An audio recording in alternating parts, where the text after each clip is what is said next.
Gender reveal naman tayo for today's video. So, ayun na nga. Hindi ko na nilagyan ng ibang filling to kasi nga gusto ko pag na-in-slice siya, white lang yung makikitang contrast dun sa gender ni baby. At nakita nyo na nga kung ano yung gender niya. So, ayun na nga yung gender niya. So, usong-uso yung gantong cake, yung magkatabi na cake or dalawang cake tapos mayroong dedication. Pero ito yung cake na talagang hindi ako humihinga. And sobrang na-appreciate ko kung gaano kagagaling yung mga nag-a-art sa cake, like yung gumagawa ng mga art sa cake. Kasi sobrang time-consuming niya. At the same time, syempre umubos din to ng icing kasi nga coquette cake yung gusto ng ating client na design. So ngayon pa lang ay sinaset ko na ang proper expectation na medyo mahal po ang inabot ng cake na ito.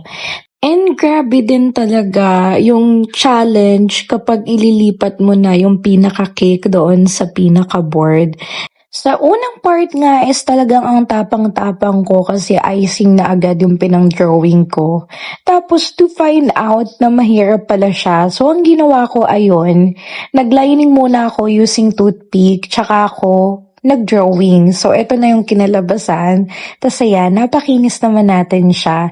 And even yung pag-outline talaga dito, sobrang hirap. Kung malalaman nyo lang or makikita nyo lang talaga yung slow-mo nito, like yung natural speed nito, talagang umabot ako ng couple of hours doing this cake. Talagang sulit din naman yung bayad for this cake.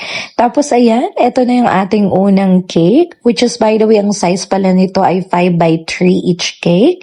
Tapos yung inspo ni client dito is paa yung dalawa na to, kaso sabi niya replace, gawin na lang siyang clouds. So hindi ko alam kung nakapag-drawing ba ako ng magandang clouds, but I guess okay naman siya. And then ayan, ginagawa ko na siyang coquette.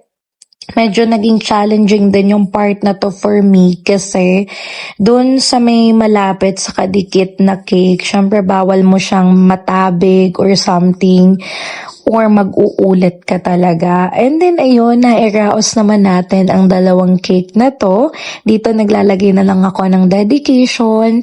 Tapos, ayan na. Patapos na tayo dito. Ribbon na lang yung kulang and then final look na nung cake. At dahil first time ko tong ginawa, yes po, first time kong nag-art sa cake. Thank you so much po for trusting Islavians. And ito na pala yung final look ng ating cake. Thank you so much everyone for watching!